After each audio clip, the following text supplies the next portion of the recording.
Un saludo cordial a todas aquellas personas que nos siguen por nuestro canal de YouTube y por nuestras redes sociales. Hoy estoy particularmente contento, lo tengo que confesar, ¿qué voy a hacer? Porque vengo a dialogar con una amiga, con la cual creo que podemos tener una conversación bastante interesante. Hoy con nosotros se encuentra Yanire Angulo Ordorica. Bienvenida, Yanire. Muchas gracias, Pepe, siempre es un gusto. Pues nada, este es un espacio que solemos tener con nuestros seguidores de las redes sociales y de YouTube, donde intentamos dar a conocer un poco más a nuestros autores y algunas de sus obras. Con lo cual, bueno, pues vamos a tener una pequeña conversación entre nosotros. Siempre es un gusto. Te voy a presentar un poquito. Yanire Angulo Ordorica nació en Bilbao, es religiosa, esclava de la Santísima Eucaristía y de la Madre de Dios, licenciada en Vida Religiosa por la Universidad Pontificia de Salamanca y en Sagrada Escritura por la Universidad Pontificia Comillas, donde además se doctoró en 2018. Ha impartido clases en diversos centros universitarios y desde el año 2014 es profesora de Sagrada Escritura en la Facultad de Teología de la Universidad Loyola, Andalucía de Granada, ciudad en la que vive en la actualidad. Su tarea investigadora se ha desarrollado en un doble centro de interés. Por una parte, ha estudiado tanto la relación establecida entre el Antiguo y el Nuevo Testamento, como el modo en que la literatura judía intertestamentaria es capaz de iluminar y contextualizar estos vínculos.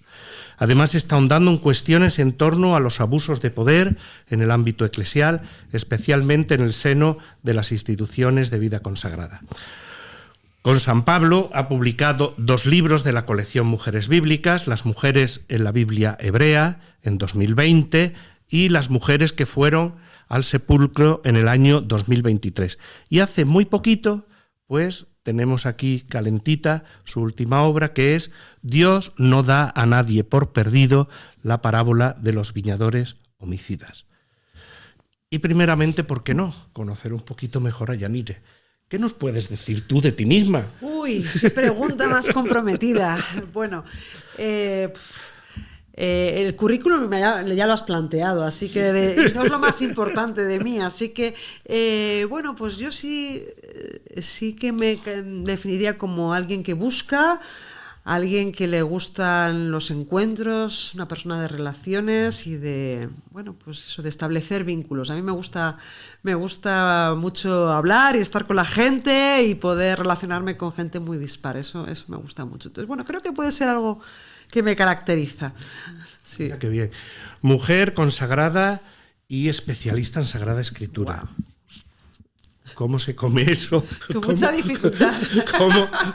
¿Cómo nació en ti todo esto de dedicarte al mundo de la Sagrada Escritura, ¿no? Pues bueno, pues conocer un poquitito y acercarme un poquito a la escritura, que en el conocimiento normal de la liturgia, de la oración, me generó muchos interrogantes y cuanto más entraba y más conocía, pues más interrogantes me generaba y más ganas de saber.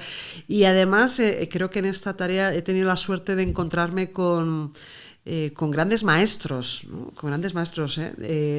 Gracias a Dolores Alexandre, ya no lo sabrá, pero sé que ha estado por aquí. Gracias a ella, pues el gusto y el placer por un tipo de lectura de la escritura, bueno, pues se fue ahí como haciendo su hueco.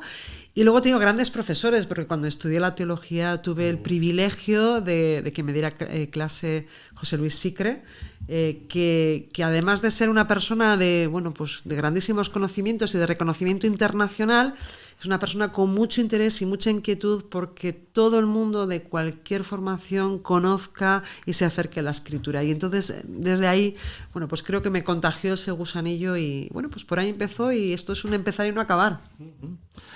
Y, claro, tú has, por así decir, tu teología bíblica sí que está influenciada, por supuesto, por tu ser mujer, ¿no? Uh-huh. Bueno, la cosa está en tus 2 libros que tienes, ¿no? Pero claro, yo me preguntaba también, y es algo que cuando me encuentro con vosotras, de las compañeras que estáis en la AVE y tal, ¿crees que debíamos de hacer una lectura un poquito distinta de la que hemos... no me gusta llamar una lectura feminista, porque yo a mí tampoco me gusta. yo sé que a ti tampoco, ¿no? Pero sí que a lo mejor cambiar nuestra perspectiva de lo que es la ciencia bíblica, de lo que es el acercamiento a la escritura. Desde mi experiencia en la teología en general y en la teología bíblica en concreto, lo que tengo experiencia es que tenemos una sensibilidad distinta y que, por ejemplo, tenemos mucha capacidad en general, las mujeres compañeras que tengo tanto en Biblia como en otras disciplinas teológicas, como más capacidad de establecer vínculos entre realidades, ¿no? De conectar una temática con otra y de ver, de relacionarlo con la actualidad, de relacionarlo. Creo que es una cuestión de miradas y que son miradas complementarias y que quizá durante mucho tiempo hemos mirado todo como antes el sonido no era mono y estéreo, ¿no? Bueno, pues hemos escuchado mucho desde una única perspectiva y quizá, bueno, pues nos estamos consiguiendo cada vez más escucharlo en otra complementaria enriquecedora que nos permite ampliar más el horizonte, ¿no? Entonces, bueno, quizá donde más mujeres teólogas hay es en el ámbito bíblico, quizá también por nuestra sensibilidad, pero aún así cuanto más nos ampliemos horizontes, yo creo que es riqueza para todos, varones y mujeres, y para la Iglesia entera, que de eso se trata, ¿no? Así que bueno, ahí vamos, haciendo cositas. Docente, pero a la vez yo diría que también animadora bíblica, porque... Tengo la suerte de que me pagan por hacer algo que me encanta. Entonces, me lo paso tan bien y me gusta tanto lo que hago y me gusta tanto la suerte que tengo de conocer la escritura y de desentrañarla y que a veces y dejarme sorprender por ella, que también se me nota dando clase y bueno, pues no puedo... sería negarme a mí misma bueno, pues acotar esa parte, ¿no? Por supuesto que tengo mucha suerte de poder trabajar y que mi nómina dependa de algo que tanto me gusta. Así que sí, algo de animadora puedo tener. Sí, sí. Porque ¿cómo se muestran tus alumnos y tus alumnas el primer día que vas a clase y vas a tratar... Como la facultad en la que estoy nos conocemos todos, ya saben lo que se va a esperar. Lo que les cabe esperar es que nos riamos mucho, porque creo que aprender no es incompatible con estar esponjados, tranquilos, riéndonos, hacer chistes incluso, siempre que no nos descentremos mucho y que sea un humor donde todos estemos a gusto y todos estemos esponjados. Y además donde creo que el humor juega muchos elementos importantes para el aprendizaje, ¿no? Y además también lo que pueden esperar es que haga mis cuñas publicitarias, que digo yo, mis vínculos de aquello teórico que aprenden o que aprendemos y que vamos viendo juntos y que se conecta o tiene consecuencias para la vida cotidiana de nuestros grupos eclesiales, de nuestras comunidades, de nuestra vida cotidiana. Creo que eso es importante. Y otra cosa que espero que poder... Bueno, pues que estoy en ello, me gustaría transmitir es sobre todo que le cogieran el gusto por leer, por acercarse al texto y quitarse el miedo que a veces nos da, porque claro, mis asignaturas normalmente son de Antiguo Testamento, entonces que se sacudieran el miedo a abordar el texto y atreverse a leer, a tocar, a manosear, a no sentir que están ahí como, ay, yo como no sé, no puedo, ¿no? Y bueno, pues son cosas que creo que se pueden encontrar. Ojalá se encontraran más, ¿no? Es interesante esto porque, claro, yo me pregunto, aunque son estudiantes de teología, ¿de qué tipo de culturilla bíblica estamos hablando cuando ellos empiezan, ¿no? Porque muchas veces dices, pero ¿habrás leído algo? Sí. ¿Cómo se acercan a los textos?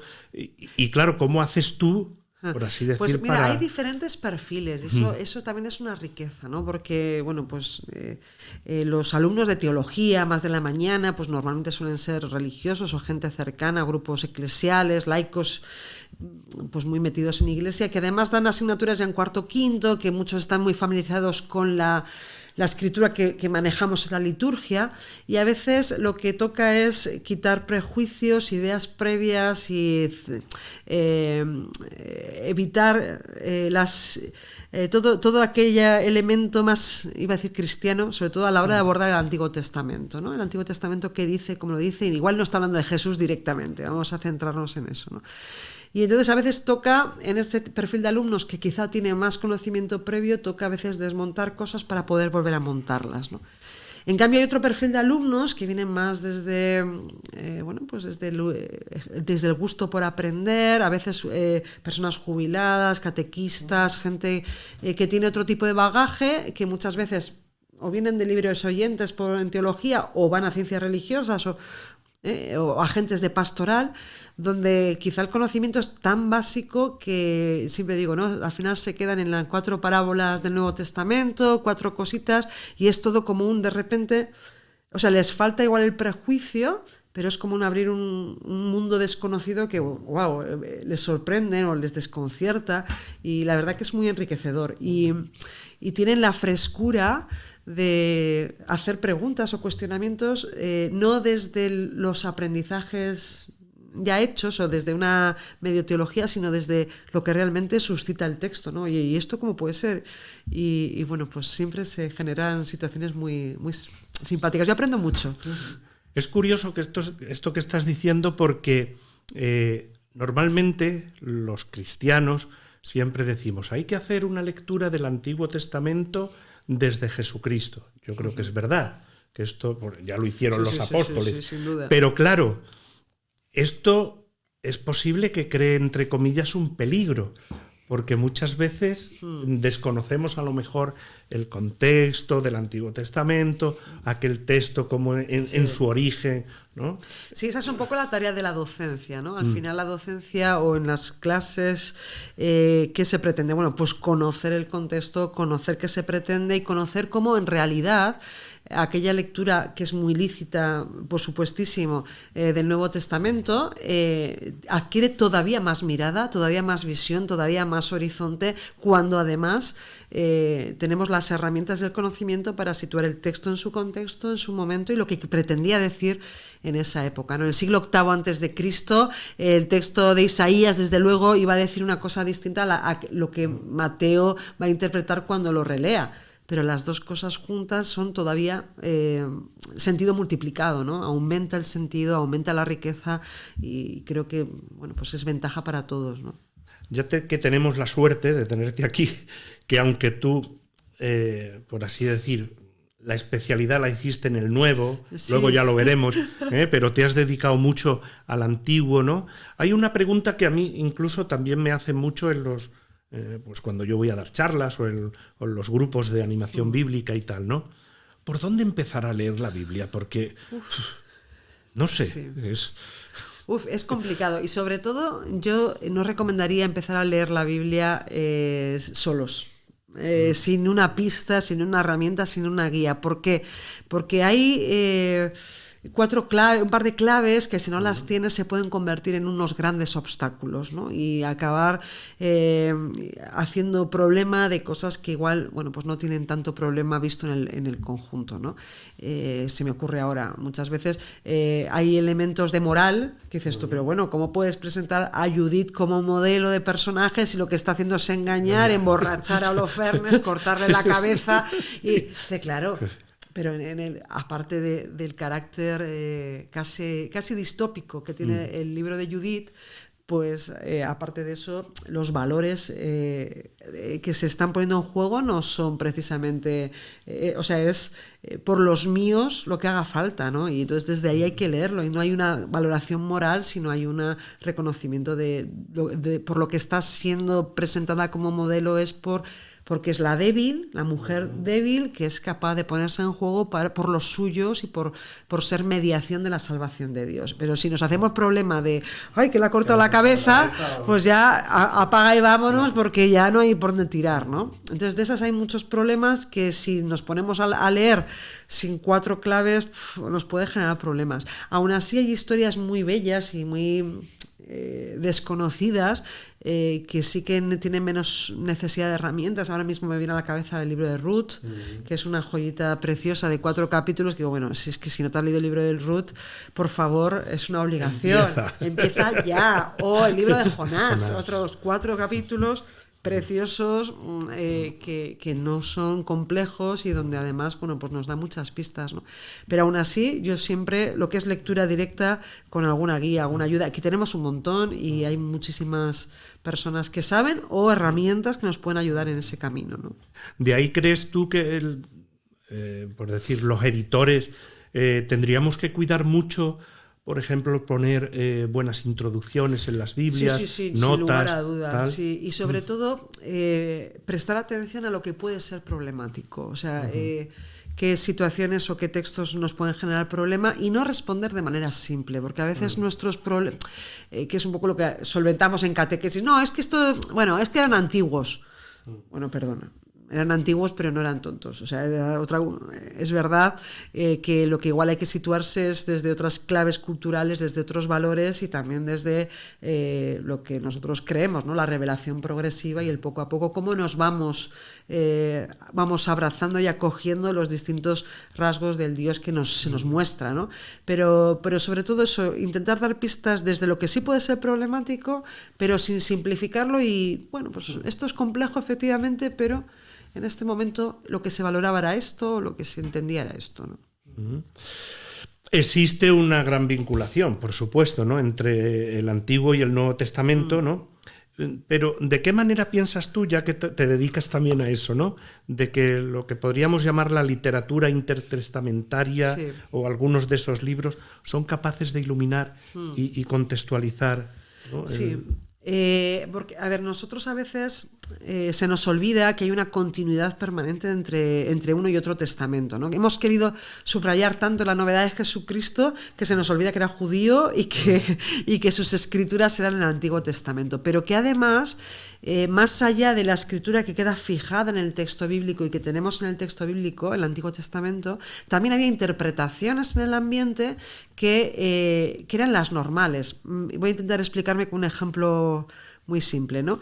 Si pensamos en San José, pensamos en alguien canoso con la vara de nardo florecida y ese imaginario que compartimos todos y que es cultural y que nos brota de manera espontánea es de un apócrifo, no es del texto bíblico. De la misma manera sucedía en el judaísmo del cambio de era. Hay elementos que no están recogidos en el texto bíblico, pero que forman parte de la interpretación que hay en el ambiente, que es común y que es el caldo de cultivo del cristianismo y de la propia, posiblemente de la propia interpretación de Jesús de muchas cosas y de Pablo, pero que podemos reconocer y descubrir en la literatura judía que no ha entrado en el canon bíblico y que son también de esa época entre el siglo II antes de Cristo, siglo II después de Cristo. Entonces, acercarnos a eso nos permite tener claves que a nosotros se nos descolocan, ¿no? Un ejemplo muy claro, creo que es en 1 Corintios, pero no me pidas la cita, que mi memoria de Dori, Dori buscando a Nemo, esa es mi memoria. Cuando dice Pablo que, hablando de los israelitas por el desierto, dice, y la roca les seguía por el desierto. Y nosotros, bueno, pues nos quedamos muertos por a ver qué roca les seguía el desierto. Claro, ¿qué es lo que pasa? Que luego vamos a esa literatura judía intertestamentaria y vamos viendo que es que hay una tradición que responde a la pregunta que nosotros nos hacemos porque no somos judíos. Los judíos se hacen preguntas al texto, se centran en las grietas, en lo que no encaja. Nosotros no, nosotros lo asumimos todo.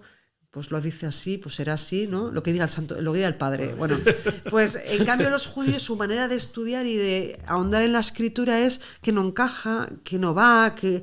Y entonces, claro, ante el texto de la roca que emana agua, ellos se plantean, claro. ¿Cómo es posible? No, ¿cómo es posible? Está muy bien, pero hoy beben agua, pero la roca se queda ahí y ellos se van, ¿y cómo van a seguir bebiendo agua? Ah, ya está. La roca le seguía por el desierto. Entonces, en algún texto encontramos eso, que la roca le sigue en el desierto para solucionar una problemática que igual nosotros no nos hemos hecho. Y es, bueno, bebes agua hoy, pero el resto de los días, ¿qué? Y Pablo lo tiene tan integrado que no tiene ningún reparo en decirlo. Y entonces, de alguna manera, hay elementos de la interpretación del texto bíblico del Antiguo Testamento que de manera natural lo viven los judíos del cambio de era, lo tienen integrado, no está en el texto.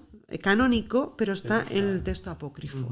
Y eso nos da muchas claves para entender cómo resonaban las cosas, qué ecos podrían tener, con qué tipo de relaciones podría generar ciertas palabras o ciertas imágenes en aquel auditorio del cambio de era.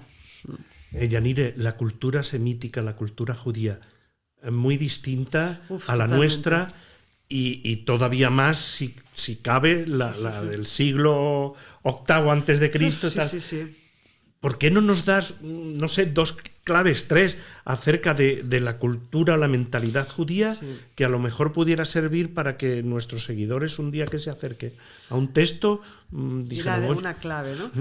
A ver, pues hay un elemento que es muy, muy importante que a veces pasamos desapercibido, y es que nosotros tenemos, nosotros siglo XXI, tenemos muy integrado el tema de la identidad personal. Yo soy yo y mis circunstancias, ¿no? Yo soy yo y ya está. Y en cambio, en la cultura semita y antigua, lo que tenemos fundamentalmente es una identidad corporativa grupal. Yo no soy yo soy un miembro del grupo, y el grupo está por encima de la persona, y yo soy tanto en cuanto soy miembro de este grupo. De ahí que sea tan normal, por ejemplo, el ejemplo que te comentaba antes de Judith, no importa la persona, lo que hace la persona, lo que importa es lo que hace por su gente. Porque lo que da identidad y lo que es importante es la gente que me dice quién soy, ¿no? Y ese elemento nos permite no hacer valoraciones anacrónicas de ciertas cosas, ¿no? El individuo no es relevante, lo que es relevante es tu grupo, el grupo al que perteneces, y todo lo que es pertenencias es muy relevante. Cuando Jesús dice deja a tu padre y a tu madre, está diciendo una barbaridad, porque lo que está diciendo es deja tu grupo de pertenencia, y eso es terrible en esta lógica, por ejemplo, ¿no? Esa es una clave que nos podría ayudar. Otra es el tema del honor y la vergüenza, que nosotros quizá lo tenemos un poco superado, bueno, o no. Los que vivimos en ciudad quizás más, ¿no? En pueblos más pequeños quizá no tanto, pero la idea de que en esa identidad corporativa tú eres responsable del honor no tuyo, sino del grupo. Y tu actuar puede avergonzar a toda tu comunidad. Entonces toda tu comunidad tiene que velar porque tú mantengas el respeto y la valoración del propio grupo, y sobre todo que no lo avergüences, ¿no? Entonces ese tipo de claves pues nos permiten entender muchos comportamientos que quizá nos parecen un poco, por ejemplo, toda la importancia que tiene el Antiguo Testamento la educación de los hijos. Es que está en juego la identidad del pueblo. O, por ejemplo, que la familia de Jesús, ¿no? La madre y sus hermanos vayan a por él que se le ha ido la pinza. No, es que está poniendo en juego la identidad, el honor del propio grupo, ¿no? Entonces, ese tipo de claves que a veces nos pillan un poquito fuera de juego nos ayudan a entender cosas. Vamos a cambiar un poquito de tercio, pero luego vamos a seguir hablando de Sagrada Escritura porque es interesante. Pero a mí me resultó interesante, tú además eres también, por así decir, especialista en vida religiosa, en vida consagrada, que te estés dedicando pues de una manera particular a la cuestión de los abusos de poder dentro del ámbito eclesial, ¿no? ¿Cómo estás llevando a cabo eso? ¿Cómo lo ves? Parece que es un tema como que está muy de actualidad. Yo no diría que es una moda esto. No, es mucho más serio, más profundo, ¿no? A ver, yo soy miembro de un grupo de investigación, el Proyecto Jordán, impulsado por las Universidades Jesuitas de España desde hace unos cuantos años, y ahí hacemos una labor más de investigación académica. Pero bueno, la cuestión está en que más allá de la alarma o del susto de lo mediático que puedan ser los ciertos delitos de abuso, sobre todo suelen ser de abuso sexual, pues eso es lo que ha puesto sobre la mesa, y lo que nos está haciendo cada vez más evidente es que pues quizá nuestra manera de relacionarnos eclesialmente le queda camino para que sea una relación más sana, más de ayudarnos unos a otros, ¿no? Entonces, al final los delitos suelen ser la expresión extrema de unas dinámicas abusivas que tienen que ver con las relaciones asimétricas, que siempre tiene que haber, pero se pueden usar para el bien o para el mal, ¿no? Para ayudar a crecer al otro y a darle vida, o para aprovecharme yo. Esto solo tenemos que ver los telediarios o ver nuestros congresos y cosas así, ¿no? Nuestros políticos.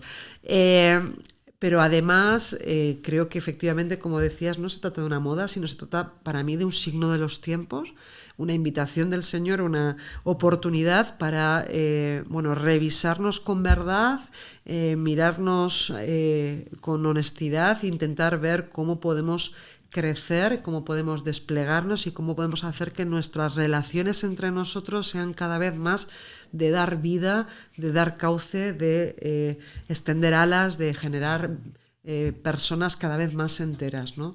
Y eso quizá hemos prestado mucha atención desde los grupos eclesiales hacia afuera, hacia los más desfavorecidos, hacia tal, pero quizá hemos dejado en el tintero el mirarlo también hacia adentro y entenderlo también como misión, el que nuestros propios grupos comunitarios sean cada vez más desplegadores. No sé si existe la palabra, me la he inventado, pero la idea es esa, ¿no? Entonces, bueno, pues por ahí vamos intentando ayudar o dar luz o ayudar a mirar con verdad, sin miedo, porque así nos quiere el Señor, y no se trata de fustigarnos, sino de aprovechar para crecer las oportunidades que las circunstancias nos regalan.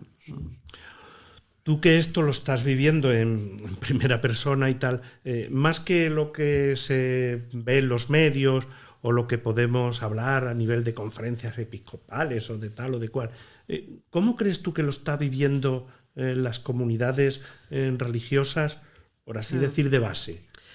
Bueno, yo creo que todavía nos queda mucho camino y mucha toma de conciencia. Es verdad que en algunas comunidades, sobre todo vida consagrada, que es donde me manejo, ya van pidiendo, oye, y esto un poquito más allá de protocolos y de decisiones más puntuales o más de qué tengo que hacer si tengo un problema, ya hay cada vez más un poquito una demanda de pues cómo podemos hacer para cuidarnos mejor, cómo podemos hacer para vivir mejor la obediencia, para vivir mejor, y cada vez hay un poquito más de demanda, pero yo creo que todavía nos queda mucho recorrido, porque si no corremos el riesgo de no aprovechar. Creo que toda crisis es una oportunidad y un peligro, ¿no? Un peligro oportuno, una oportunidad peligrosa. Un signo de los tiempos es eso, es reconocer una situación que nos puede descolocar y nos puede mover el piso, ¿no? Una oportunidad para crecer y para generar un cambio. El Papa Francisco hablaba de un cambio de cultura, de una cultura abusiva a una cultura del cuidado. Podemos quedarnos en chapa y pintura, y arreglar así un poquito el bollo, le damos una mano de pintura y parece que es nuevo, o podemos atrevernos a meternos en el motor y hacer los cambios necesarios para que las cosas vayan cada vez mejor. Pues ojalá nos atrevamos a meternos en el motor. Eso. Volvemos a la escritura, ¿por qué no? Siempre a la escritura hay que volver. Un poquito friki, sí. Bastante. ¿Qué eres? Muy friki. Porque yo pues ya hace algunos años, ¿no? Y tal, cuando lo de tu tesis doctoral, yo dije, Señor mío, pero esta mujer, los viñadores homicidas. Sí. ¿Cómo se te ocurrió aquello? ¿Cómo fue? Pues mira, siempre digo que ha sido, que el origen de todo tiene que ver con un empeño por no decidirme entre el Antiguo y el Nuevo Testamento. Me voy a explicar mejor. Cuando yo fui a hacer mi matrícula en la especialidad, de la licencia en Sagrada Escritura, el que era jefe de departamento en ese momento me hizo la entrevista oficial y me dijo, bueno, enseguida tendrás que decidir si te vas a especializar en Antiguo o en Nuevo Testamento para elegir las asignaturas. Y yo, que soy lenta de reacción, ahí donde me veis, yo salí de ahí y dije, pues es que yo no quiero elegir, yo quiero todo, yo quiero saber de todo. Y entonces, cuando me tocó hacer la tesina, lo que estuve buscando era un texto que tuviera Antiguo y Nuevo. Un texto del Nuevo que tuviera también Antiguo, ¿no? Y como en la parábola de los viñadores homicidas hay una cita del Salmo y una referencia al Cántico de la Viña, y dije, a ver esto, ¿qué es lo que pasa? Que entras con una idea y sales con otra y sales, esto es como un pozo, ¿no? En la escritura te metes y cada vez, pues es más rico, se te abren nuevos horizontes, nuevas preguntas, y al final acabo en tesis, ¿no? Pero bueno, empezó por una negativa a decantarme por un único testamento. Creo que ya intuía que la escritura es una y que hay que entenderla desde una y que una se acompaña en la otra y se ilumina, y cuanto más entraba en eso, pues más me confirmaba que iba por ahí, ¿no? Así que bueno, fue por algo tan trivial como eso. Que luego tú has querido de alguna manera popularizar, vamos a decirlo así, ¿no? Pues en este libro de la colección Mashal, ¿no? Dios no da a nadie por perdido. Sí. Otra de las cosas que a mí me sorprendió, ¿cómo se te ocurrió a ti este título? Porque bueno, luego ya cuando metes lees, dentro ya del libro, vas sí, pero bueno, es un libro muy querido. Cuando Quique, el responsable de esta colección, se puso en contacto conmigo y me dijo que había una colección de parábolas, que si yo tenía algún interés, yo dije, seguro que nadie ha cogido la parábola de los viñadores homicidas. Hombre, claro que no. ¿Cómo vas a Pues es mía, esa es mía, seguro. Y entonces me pareció una oportunidad preciosa para que aquello que a veces los que nos movemos ahí en lo académico, ¿no? Escribimos cosas que no lee nadie y súper raras y a veces con palabras muy raras, poder, bueno, pues que pudiera llegar algo de eso a cualquiera, ¿no? Y además con mucho interés en que, yo siempre digo que mi madre lo pueda entender.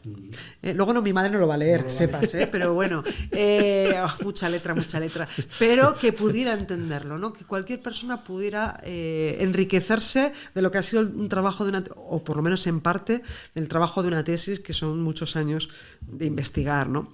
Y luego el tema del título, ¿no? Al final, cuanto más ahondas, dices, no, es que aquí lo que está en juego, más allá que nos pueda parecer una parábola un poquito así, ¿no? Porque al final, un poco violenta, nos echa un poco para atrás, quita.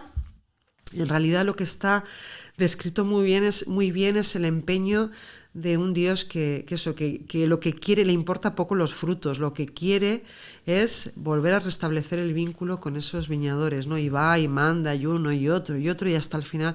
Entonces ese empeño por no dar a nadie por perdido, por recuperar el vínculo, porque una relación que se está rompiendo, mantener ahí, y me encanta la portada, y eso es responsabilidad de la editorial, lo habéis hecho fenomenal, porque recoge muy bien esa imagen de en el último hilo de la cuerda, ahí está sosteniendo el Señor, ¿no? Bueno, pues sí, creo que recoge muy bien. Ojalá los lectores estén de acuerdo conmigo, porque igual luego no están y fíjate, pero creo que va por ahí. Para que la conozcan un poquito mejor esta obra, sin desentrañarla ni destriparla ni nada de eso, ¿no? Para que puedan. Pero ¿cómo está más o menos estructurada? ¿Cómo la ideaste? Sí. Sigo un poquito el recorrido, no con todo ni con la complejidad, pero un poquito el recorrido que fue un poco la tesis, ¿no? Lo primero que hago es una invitación a leerla como si nunca la hubiéramos leído, lo cual es todo un desafío y un reto, porque ya vamos con muchas ideas, la conocemos muy bien o no tan bien, pero ya sabemos lo que va a venir después. Y entonces fijarnos en detalles, en cosas, a veces elementos que en una lectura de primeras y bueno, pues con el límite que inevitablemente tiene una traducción a nuestra lengua, porque el traductor es el traidor, ¿no? Bueno, pues eso es inevitable, es el precio a pagar. Bueno, pues poder ir desentrañando detalles, cosas, pistas que por una parte enriquecen la mirada, la lectura, ¿no? Luego hay una segunda parte que es más comparativa, ¿no? De comparar las versiones. Marcos, como es el evangelio más antiguo, pues sería como un poco el referente primero, y luego pues compararlo cómo lo revisa, qué matices hace Mateo y qué supone, aunque parezcan cambios muy tontos, qué cambios genera ¿Qué provocan esos cambios, ¿no? Que a veces no lo echamos cuenta, ¿no? Leemos trozos sueltos del Evangelio y nos pasa un poco, tenemos la deformación litúrgica de leer trozos sueltos y no nos damos cuenta de, este evangelista le ha metido ahí una palabra, un cambio, no sé qué, que ya le ha dado un touch, le ha dado un toque particular, ¿no? Que ya le da un giro. Pues hay una parte comparativa con Mateo, Lucas y con un evangelio apócrifo, el de Tomás, que también tiene un puntito de novedad, porque aunque los biblistas trabajamos mucho con apócrifos, tiene mala fama. Y la gente cree que, no sé, se hace un poquito la película ahí ¿cómo es? El Código Da Vinci, ¿no? Sí. Como si fuera una cosa escondida y que lo manejamos con bastante normalidad, y eso también nos da muchas pistas. Y luego al final los siguientes capítulos lo que presento es, voy poquito a poquito desentrañando elementos, o sea, cómo resonaba o podía resonar en un judío de la época ciertas cosas que aparecen en la parábola, que es un poco lo que antes planteaba con esa riqueza que nos ofrece la literatura intertestamentaria, ¿no? Cómo alguien familiarizado tanto con el Antiguo Testamento como con la manera en que se interpretaba en ese momento, le resonaba el texto, las palabras, el texto del Evangelio de Marcos, ¿no? Y en esa clave voy desentrañando el tema de la viña, el tema del hijo y el tema de la piedra, la construcción, todo eso. Y pues poco a poco yo creo que lo que se va haciendo es como ampliar el horizonte, ampliar las resonancias, ampliar las consecuencias en algo que me parece que es muy, muy rico, ¿no? Y con sus consecuencias también para nosotros. Así que esa es la invitación, ojalá. No es un libro más, yo digo, sobre la parábola de los viñadores homicidas, ¿no? ¿Qué novedades o qué novedad crees tú también que se ha introducido aquí en esta obra? Sí, yo creo que la más notoria es esta última que te decía y que además ocupa un grueso de los capítulos, ¿no? Que es poner en relación permanentemente el texto del Evangelio con el Antiguo, con los apócrifos, con la lógica del momento, entonces establecer todos esos vínculos que lo que hacen es, pues podíamos entender la parábola, pero es que ahora de repente se multiplican los sentidos, se amplían las resonancias, las conexiones, y nos permite también acercarnos a una percepción que yo creo que es, voy a decir, más judía que cristiana, en el sentido de que una visión más global del conjunto de la escritura. Hace un tiempo, en Reseña Bíblica, le hacíamos una entrevista a José Luis Sicre, y él decía, es que ya no hay tanta gente que tenga una visión global de la escritura y que sea capaz de conectar. Yo creo que con respecto a estos 12 versículos, por lo menos de Marcos, esto permite como abrir ese horizonte, ver conexiones y establecer vínculos que a nosotros igual no nos salen de manera espontánea, pero que es más que probable que alguien muy familiarizado con la escritura le surgieran en ese momento, ¿no? El cambio de era. Tú que eres muy aficionada, yo lo sé, por la amistad que nos une, ¿no? A toda la cuestión del cine, la literatura y todo eso, ¿no? Sí que es verdad que se ha pretendido en la colección Machal, pues eso, hacer conexiones de esto, ¿no? Y cómo podemos ver que la Sagrada Escritura está presente en nuestra vida, ¿no? Sí, y además está fenomenal hecha, porque eso ha habido un equipo ahí en el que tú estás y del que tú eres parte. Que yo me quito el sombrero porque yo pensé, madre mía, a ver qué encuentran en la cultura esta parábola, porque hay otras parábolas que más están más fáciles, muchísimo más. Oye, pero me pareció increíblemente maravilloso las conexiones con el cine o con elementos artísticos que, ahí soy yo la que he aprendido realmente, ¿no? Porque en el fondo hay elementos. Pues eso, yo a veces digo, los antiguos eran antiguos, pero nos parecemos todos mucho. Y entonces, como nos parecemos todos mucho y nuestras búsquedas, nuestras inquietudes, nuestros movimientos internos son los que son a lo largo de la historia, pues por ahí conectamos todos, ¿no? Y entonces no es tan difícil encontrar vínculos, pero claro, hay que tener mirada y un buen rastreo. La verdad que esa parte del libro es, pues para mí es una obra de arte y de la cual no me puedo poner medalla, sino ofreceros la medalla. Que gracias a ti la hemos hecho, ¿no? Por andar un poquito todavía más en la parábola, ¿no? Y porque, claro, es lo que tú antes comentabas. Yo escucho, aunque sea de la manera esta tan receptiva y tal, que tú dices, como si fuera la primera vez y tal, pero a mí me dicen una viña, claro. Y yo todavía... Y yo que soy más de ciudad, una alfombra, imagínate. Pero claro, yo decía, ¿qué importancia tenía la viña para un judío del siglo I, pero también que porque todo el Antiguo Testamento está plagado de viña, ¿no? Toda la cultura del Antiguo Oriente Próximo. O sea, hay textos antiguos de Mesopotamia y por ahí que recogen que había conflictos bélicos por las destrucciones de viñas, porque era tan caro, tan complejo, y, o sea, el que hubiera buen vino y tan caro el producto, que claro, dañar una viña era un agravio tan serio como para entrar en conflicto, ¿no? Y de esa valoración, de esa dedicación que implica, de todo eso que es cultural, se derivan muchísimas resonancias, ¿no? Muchísimos ecos.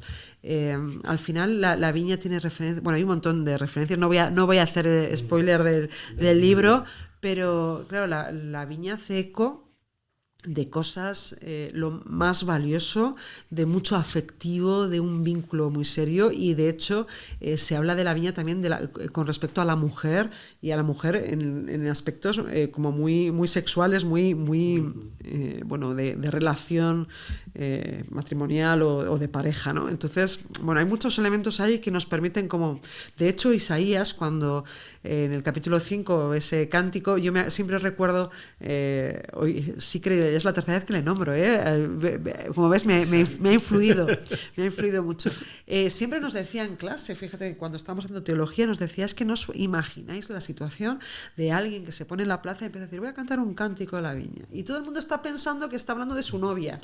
Entonces, claro, dices, pues vosotros no entendéis que está hablando de su novia. Y claro, efectivamente, de primeras nosotros no estamos pensando que está hablando de, fíjate, todo lo que yo le he querido y no me lo devuelve, ¿no? Y en cambio eso es la vinculación, la relación natural que cualquier semita hace con respecto a la viña, ¿no? Entonces, bueno, y así cada uno de los elementos, porque efectivamente hay muchas resonancias. ¿Cuál sería la viña hoy, Yanire? ¡Wow! ¡Wow! Bueno, es difícil, ¿no? El plantear qué sería la viña, porque hay tantas cosas introducidas en juego. ¿Qué sería lo más precioso que tenemos? Esa sería la cosa. ¿Qué sería lo más precioso que tengo? Y aquí cada uno tiene que responder, porque ya sí que no vale decir una cosa concreta para todos. No, ¿qué es aquello que te roba el corazón o que te tiene cogido el corazón? Eso es tu viña, ¿no? Esa es un poquito la clave. ¿Qué es aquello por lo que cualquier esfuerzo vale la pena? ¿Qué es aquello que te vale la pena cuidar? ¿Qué es aquello que donde tienes mucho de lo que eres invertido, ¿no? No quisiera que te fuera sin que habláramos alguna cosa de la mujer. Muy bien. Y claro, tú tienes, tanto en uno de los libros de la colección Mujeres Bíblicas, uno dedicado a las mujeres del Antiguo Testamento y otras dedicado a las mujeres del Nuevo, ¿no? Claro, a mí me gustaría que nos hablaras. Sé que podríamos estar hablando horas, pero bueno, al menos un poquito, el papel de la mujer en el Antiguo Testamento, el papel de la mujer en el Nuevo, y cómo nos podríamos, porque yo creo que hay muchas de ellas que incluso son desconocidas. ¿Cómo acercarnos a este tema? Bueno, en eso, en la editorial San Pablo habéis hecho una tarea ingente, importante, de rescatar mujeres, esa colección de fe y el gran número de mujeres que la atraviesan dan fe, ¿no? Mira, el de Antiguo Testamento, el de las mujeres en la Biblia hebrea, se convirtió un poco en yo siempre digo que es como el escenario de todos los demás, ¿no? O así lo interpreté y lo entendí y lo presenté, ¿no? O sea, ofrecer una mirada para que cuando los demás libros rescataran personajes femeninos del Antiguo Testamento pudieran hacerse cargo de cuál era la visión que nos ofrece la Torá, los profetas Nevi'im y Ketuvim, en las tres partes de la Biblia hebrea, ¿no? Y con esa ambigüedad, ¿no? Donde la mujer es relevante en cuanto que es madre y es muy importante en ese sentido, tal, pero también tiene un elemento de impureza que es relevante, o como la imagen del matrimonial se convierte en un imaginario, una metáfora para hablar de la vinculación, la alianza, ¿no? De la vinculación de Dios con su pueblo, para bien y para mal, porque para bien como, pues eso, como promesa, pero también cuando hay que denunciar, como, bueno, la imagen de la mujer aparece como muy negativa, ¿no?